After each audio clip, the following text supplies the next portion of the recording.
Hello, this is Dr. Mike, and we are actually in week 5. Can you believe that our time has passed so quickly in this course? And I think it is quite interesting. I'm making this tape on Sunday afternoon of Easter, and we are talking about miracles this week. I think that is going to be a great subject for you to think about.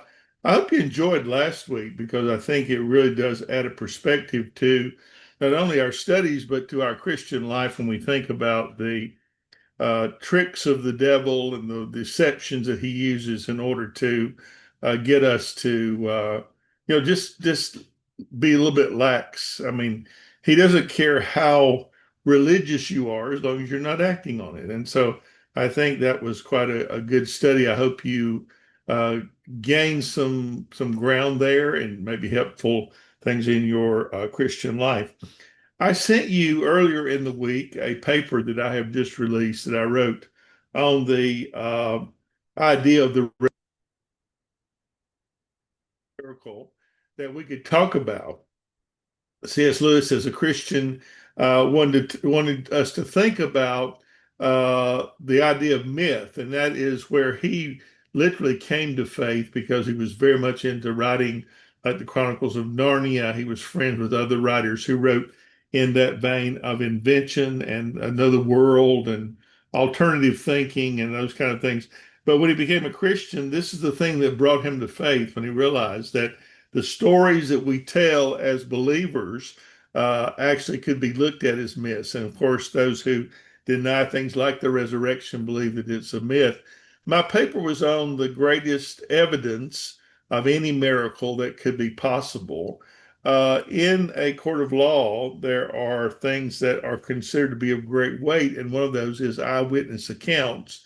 And the resurrection of Christ, whether you realize it or not, is the most documented event in history. Over 500 eyewitnesses. Paul says many of them were still alive when he mentions that, and they were available for cross examination. There were the 11 disciples who were still alive, and many of them, and they gave their lives for what they believed. It is a known fact that people will sometimes give their life for truth, but they will never give up their life for a lie. And so these men, all 11 of them, except for John, who was boiled in oil, the rest of them were martyred, and they died with the truth of the resurrection on their lips and their belief in their hearts, and not a one, not even one. If one had recanted, the evidence would have been substantial in the other direction, but all 11 did not recant. So basically, there are people who believe that only nature exists and that you can't trust anything outside of nature. Let me see it. Let me, as Thomas did with Jesus. Thomas missed the first and the second meeting of Jesus. Jesus arose on the actually. I'm not going to get into this because it's time consuming, but the resurrection actually occurred sometime after 6 o'clock on Saturday night, not Sunday morning. Saturday night is the Jewish Sunday morning. I was driving last night to pick up a friend of mine from work, and we were passing the Jewish synagogue, and it was interesting because we saw Orthodox Jewish people walking to the synagogue or walking back from the synagogue because they don't work on from Friday night at 6 o'clock to Saturday night at 6 o'clock. They do not drive. They do not light their stove. They don't cook. They don't do anything because it would be breaking the Sabbath. The Jewish day system starts at 6 o'clock at night, which is the evening and the morning of the first day. Remember the creation week where Genesis has that interesting saying the evening and the morning was of the first day, evening morning was the second day. That's how the Jewish people tell time. And remember that Jesus was in Jewish context. He wasn't in the American context. And so the Bible says as it begins to dawn toward the first day of the week, the dawn of the first day of the week is after 6 o'clock on Saturday night. So I'm not going to get into a debate over that, but when we have our sunrise service, but that's not particularly scriptural to begin with because of that very fact. So Lewis is not just defending miracles, he is challenging the foundation of modern skepticism. And that is that we need to see, like Thomas did. Thomas was the first skeptic, as I started to tell you. Jesus appeared in the morning of the first day, and in the evening he appeared as they were locked in the upper room. Jesus manifested himself to them, broke bread with them, ate with them, and Thomas missed the first two church meetings. And then he appeared again on Wednesday night, and Thomas was there. And he said to Thomas, "Stick your finger into the wounds in my hand, feel me, touch me, and know that I'm real." And from that point, Thomas never doubted again. So he stopped being a skeptic at that point. The big debate, and it was a philosophical debate in Lewis's day, it still is today, is that of naturalism versus supernaturalism.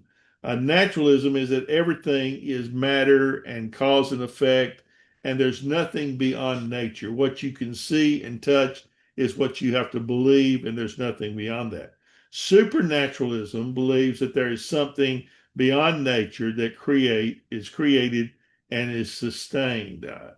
We realize that as Christians by faith, we talk about the other world, we talk about heaven, we talk about hell. Those are beyond the natural things we can view with our eyes. Think about the people that have had deathbed experiences that have come back and related things to us that sometimes can be quite shocking.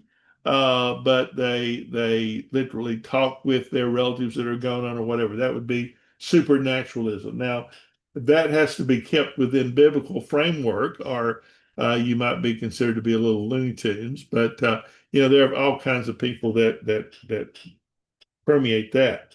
The key insight here is that Lewis argues that naturalism is too small to contain reality. Think about how small things would be, how the odds of this world forming by natural processes would be astronomically large. I mean, that the Big Bang could explode and bring this much order into a world is absolutely impossible. Naturalism says, well, the larger something is, the bigger the picture, the more random and the more disordered it should be. The smaller the picture, the more random and disordered it should be. Is that what happens? No. Look at your telescope. This is a thing that Galileo discovered in the 1600s when they were arguing over the Earth as the center of the universe. When you look at the telescope into outer space, there is more, the bigger we get, the more ordered the system is. Look at the microscope. We can see things now into the very minute levels, and there is as much order on the small end as there is the large end, which is one of the great proofs of an intelligent being. And so, as Lewis argues, naturalism is just too small. If this earth is all there is, if there's not another world to come, then it just does not approach reality. Do you think science explains everything or just part of reality? That's a great question. I have had a unique experience. I am working on my dissertation on an intellectual biography of Dr. Charles Hart Towns, who in 1964 won the Nobel Prize for the discovery of the laser. Nobody other than Gutenberg has influenced more people with a discovery than Charles Towns, because everything you've touched today, think about it, having to do with the laser, from the microwave oven in your kitchen to your computer to your cell phone. All these things are very much a part of our lives and was directly attributable to Charles Towns' influence. Charles Towns was also a committed Christian who believed that there was something beyond this world. He spent his time in astrophysics later and discovering the black hole that we have in our solar system and looking at the stars through the best telescopes that there were available. And Charles Towns believed that this warfare between science and religion should end, because we don't need two separate spheres, because one marks the other one. And so that's what I'm writing about. So I'm not going to spill all the beans on that, but I would encourage you to look at that at some point and read my thoughts on that. But he argues that naturalism is just too small for reality, and that science can explain everything. You can't go and put some things in a test tube and figure them out. Now, one of the interesting studies that I've had access to is the Shroud of Turin. You know that story. I'm sure you've heard about it. There is a garment, a cloth that has a image of a crucified person of about 33 years old, radiated into the cloth. Dr. Habermas, who is my professor at Liberty, is one of the world scholars on the Shroud of Turin. He's one of the few people, maybe 10 people in the world, that the Vatican will allow even to look at this cloth or touch it or whatever. And they found all kind of very interesting things in it, but they don't understand how that image got there. It is not dyed in, woven in. It is radiated in from the inside out, as though the person wearing it radiated their image into the material. Absolutely phenomenal thing that they study all the time. There was actually a new statement out this week from his group about the fact that they found DNA in the shroud from India, where the material was probably made or woven. That they wrapped the body of Jesus in. Joseph wrapped the body of Jesus and put it in his tomb. So if the validity of that, the world says, well, the skeptic says there's no way that's an impossibility. Just like they said there's no way that the resurrection could have happened, that Jesus got up. The strange question you ask is, of all the religious leaders in the world, why is it that every other leader is still in his tomb, wrapped in his grave clothes, and the tomb of Jesus is empty? I have been there 11 times. The tomb's empty. I can verify that and put my stamp on it. There's a lot of great interest in in that argument, but that argument from a person of faith and rationally. We know one of the reasons that we study a course like this is that so you can make rational arguments to the skeptics about things like the resurrection and about Christianity. And that's where C.S. Lewis is of great value, because he comes in on the side of faith, and he is a philosopher. And this week you're writing more of a philosophical paper. Be sure you look at the example that I give you of what should be included in that as you write. But it is interesting that this kind of comes together at the Easter season, which is my greatest time to preach. I'm sorry to preach to you today. I didn't have a place to preach this morning, so I guess you get to take it in. But science does not explain everything, and neither are they separate fields. Religion and science, that's the compromise of this present skeptical world. Well, these are just separate fields. They have nothing to do with each other. I'm going to write more about that. In fact, Dr. Towns shared with me his research because he was 98 years old, and he said, "This, I don't have time to finish this. Take this and do something with it." So I have written a paper I've never published on that. I'm still working on it. The cardinal difficulty of naturalism is another thing that you'll read about this week in Lewis's work. Uh, Lewis boldly claims that naturalism undermines reason itself.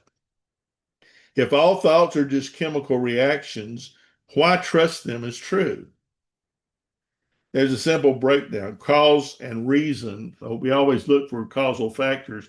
A belief caused by physics is not the same as a belief grounded in truth. And that's something important for you to think about. If your brain is just reacting like a machine, why assume that your consciousness is logical? How do you know it's logical if it's just a machine? I mean, we deal in an age of AI, and we deal in an age of computers.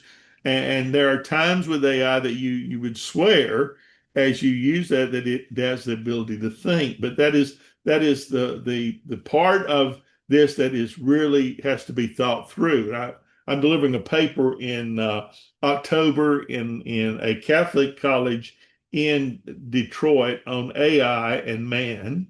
And from Psalm 8, Psalm 8 tells us that man is more than just the component parts of cells and carbon and all these other things, but we're also much more than the things we do, because you can think rationally, because you can speak, because you can act That's not what makes you a human being and special.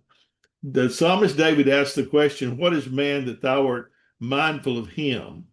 And it goes back to the fact that we have the imago Dei, we have the image of Christ, of God in us, that when he in the Garden of Eden stooped and breathed into Adam, he became a living soul. He impressed, I love the Hebrew there, he impressed his imprint upon Adam, so that Adam was a carbon copy of his spirit. That's where we get, that's what makes us distinctly human, is the fact that we have the imago Dei. We have the image of God impressed in us. No other organism on this planet can claim that. So your brain and your thinking, you're not just a machine. I often say that one of the best computers on the planet is our brain, and I limit that because it's so much more than the average computer. When I was growing up, the average computer covered a city block and was 3 stories high.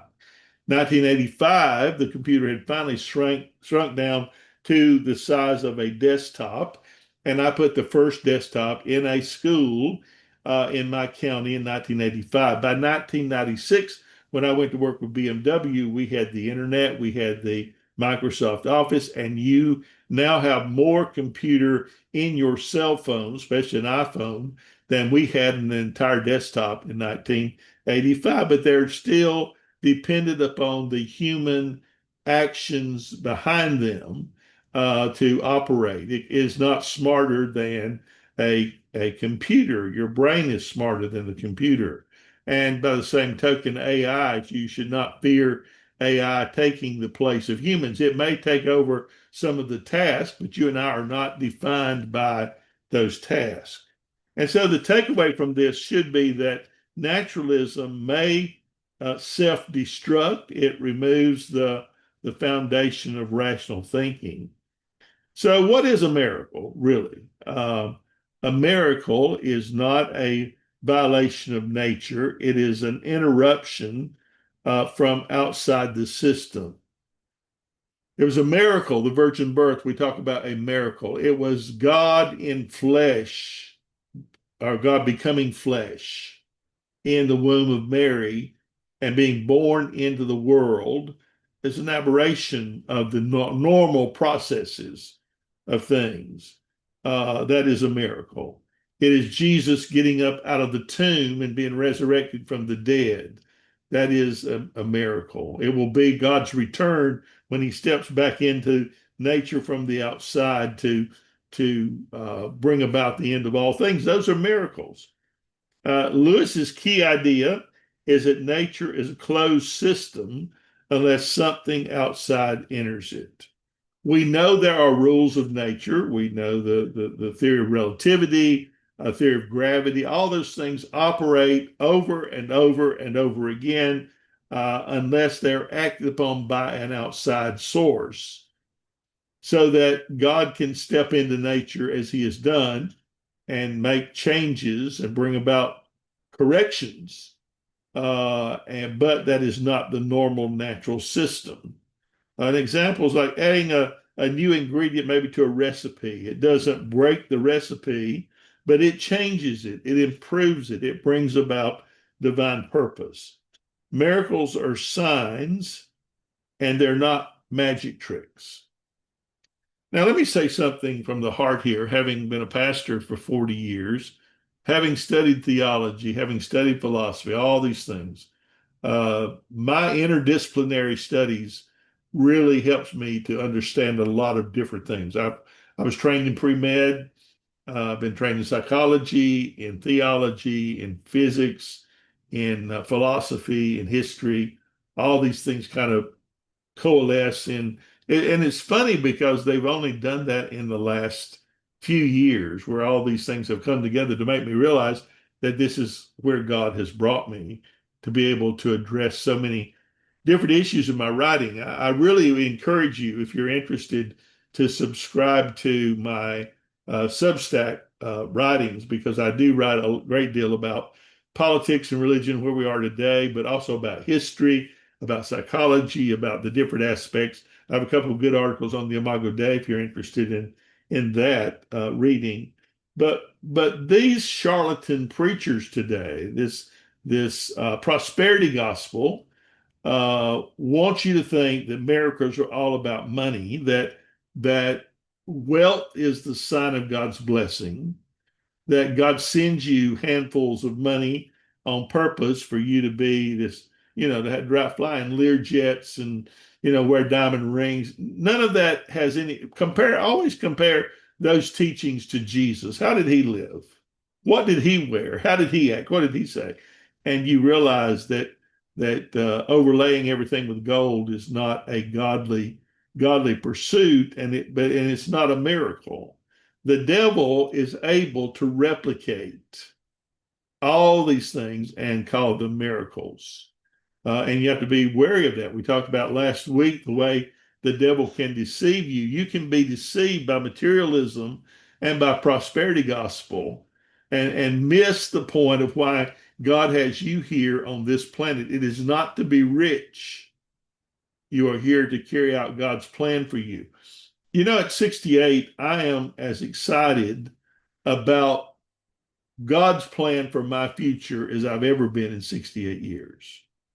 I'm finishing my PhD this year, God willing, because I expect God to have something for me to do in the next 32 years till I'm 100. There is no idea of retirement in the plan of God. He doesn't give Social Security and all those things. And he does take care of us. I'm not talking about that. But I'm not out until God takes me. And so when we think about that, a miracle, it'll be a miracle if I live to be 100, healthy and able to function like Charles Towns did. He died on his 100th birthday. He was still teaching. He was still doing research. He was still writing. So a miracle then is a stepping into our natural world, into a closed system to do something unusual. It doesn't break does it break or fulfill the laws of nature? Well, Lewis says miracles don't break laws, they simply work through them. Notice that in your reading this week. If God creates matter, he can act within it without contradiction. So when you think about that as a student, if a programmer breaks the rules of a game, or is he using a higher level of control to improve the game? This is his creation, this program. If he goes in and tweaks it and changes it and makes it more adaptable or more whatever, is it a control or is it breaking it? Think about Jesus and the miracles he performed. In the book of John, which is one of my favorite books of the Bible. By the way, John was the only one of the 12 who was not martyred. He was boiled in oil. He was cast out on the Isle of Patmos, and while he was there, he wrote the book of John, the Gospel of John, the three little Johns, and the Revelation. What do you do with someone like that?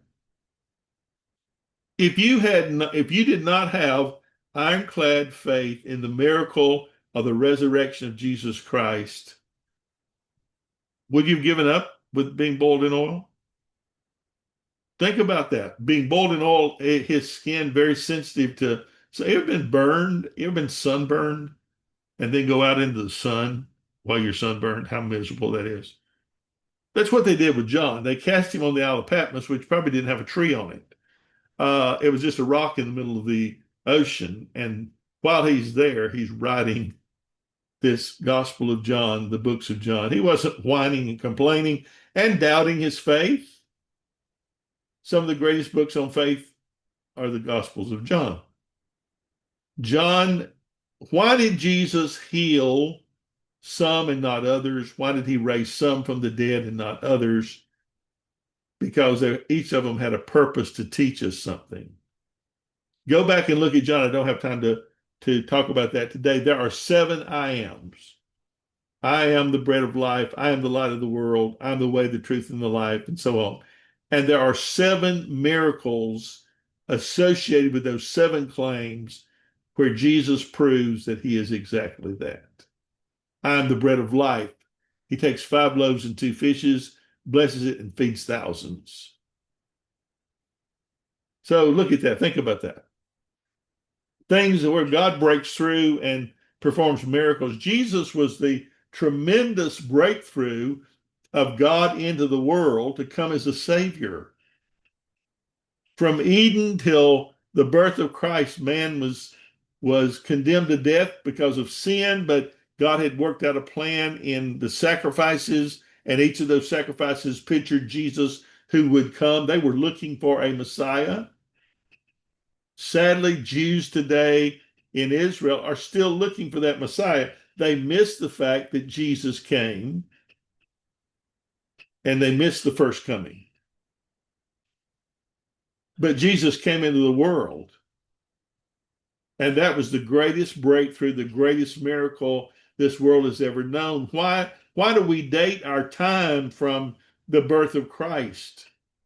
AD, BC before Christ, AD, Annos Domini after Christ. Why do we do that? No other religious leader in the world gets that kind of designation. Muhammad is still in his grave. Buddha is still in his grave. Confucius is still in his grave. All the great leaders of the world, you can go to their tomb and they're there until you get to Jerusalem, and you go to the tomb and the stone is rolled away and the tomb is empty. And the skeptic said, well, they've taken they've taken his body away and we don't know where they've laid him. Why didn't they produce that? Why wasn't there one skeptic among the disciples or above 500 people who saw him? Or Paul said, I saw him out of due time. He met Paul in person on the road to Damascus where he was going to persecute Christians. And he said, Saul, why are you kicking against the pricks? And he said, Lord, who are you? He said, I'm Jesus whom you persecute. So tremendous things to think about.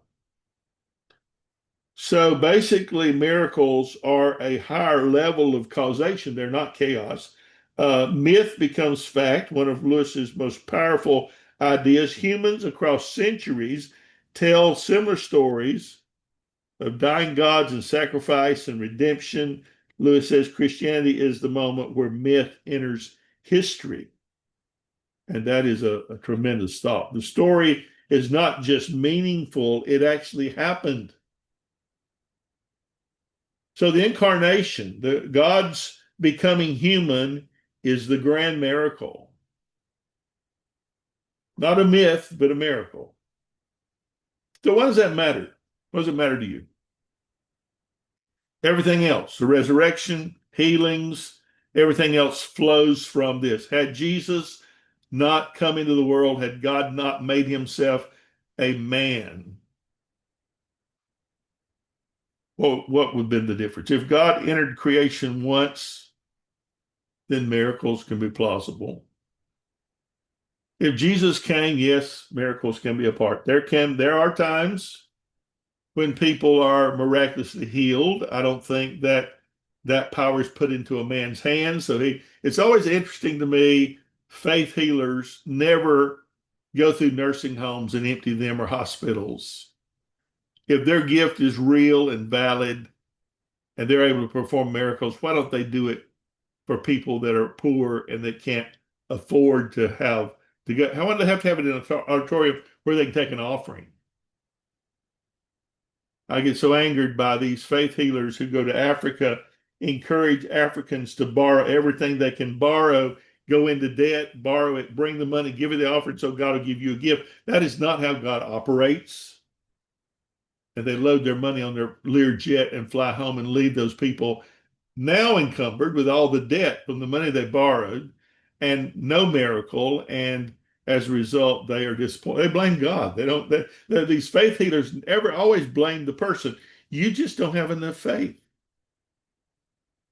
But a real miracle, one that is bona fide, you'll see the different kinds of fruit. So basically, Christianity is not just a belief system. Christianity is a claim about reality. So let me ask you, if the incarnation is true, how does that change how you see the world?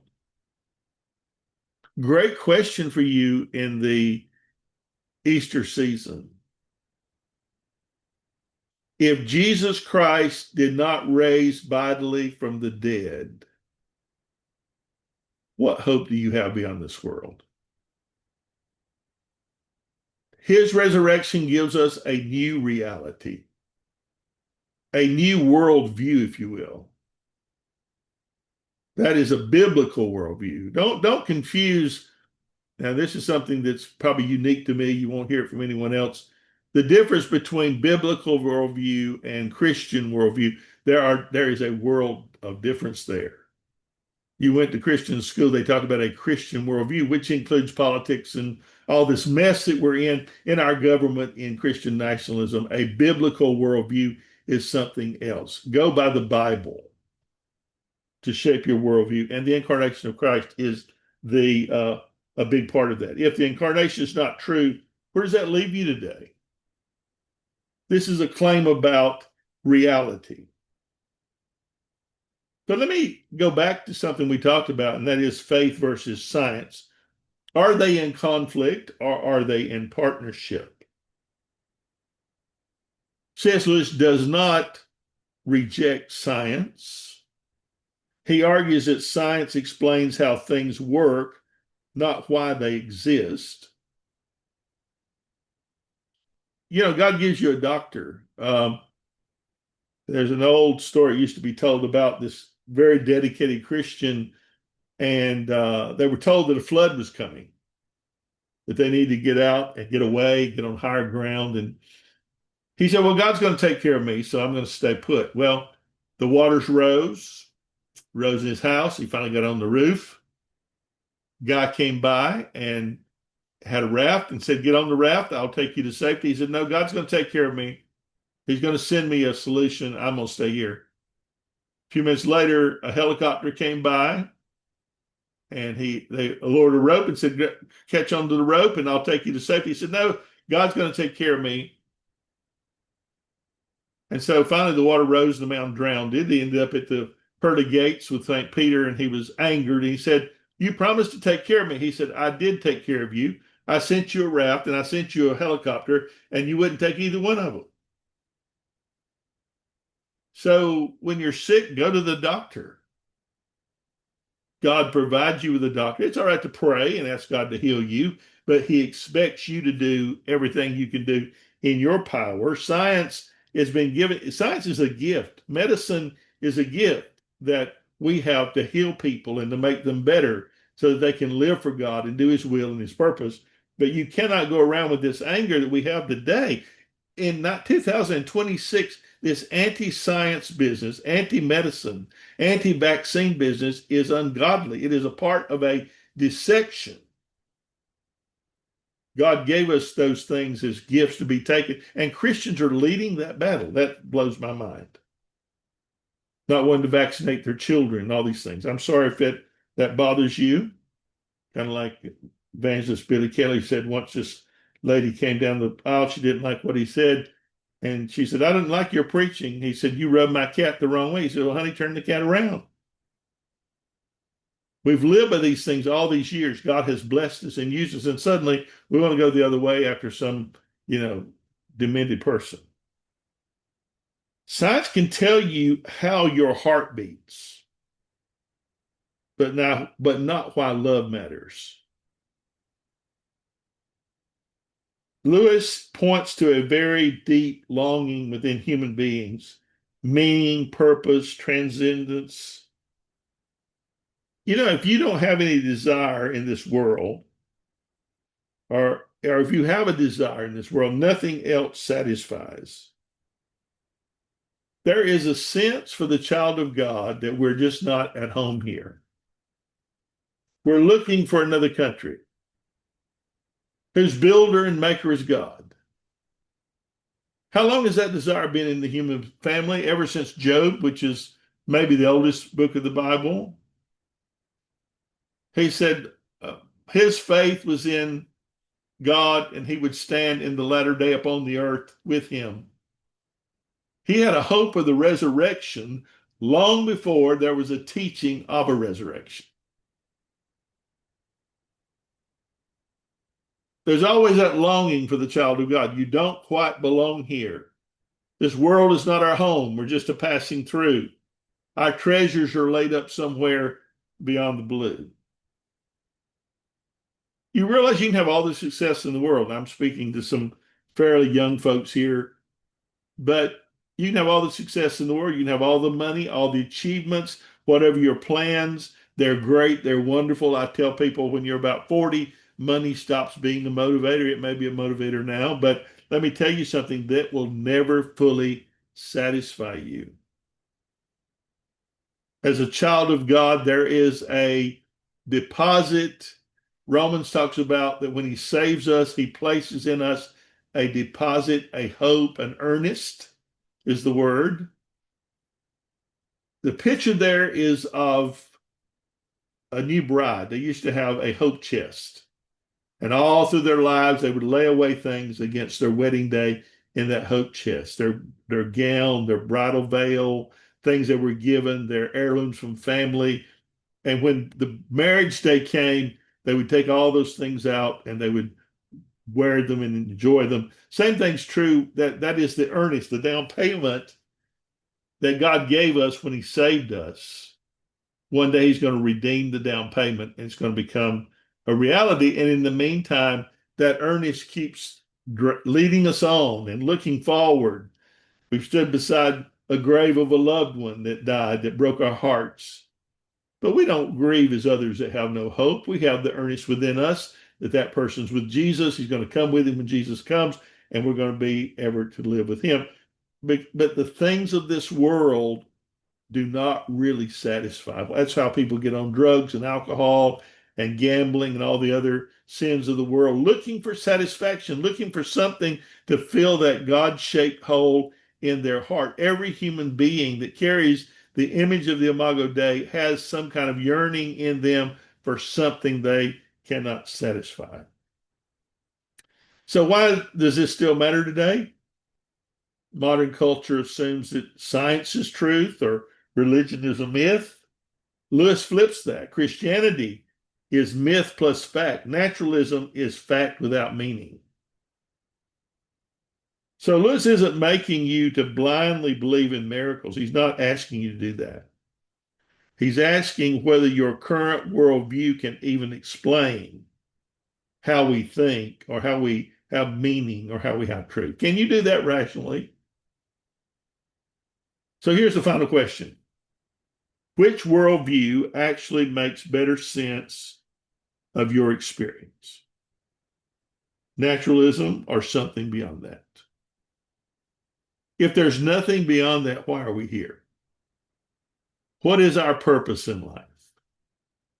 I'm telling you, over 50 years ago, almost 60, I made that decision and put my faith and my trust in Jesus Christ. And because of that, life has great meaning. I have the same problems. I've stood beside many a grave. I did the funeral for my mom, my dad, my grandparents. I'm the family burying preacher.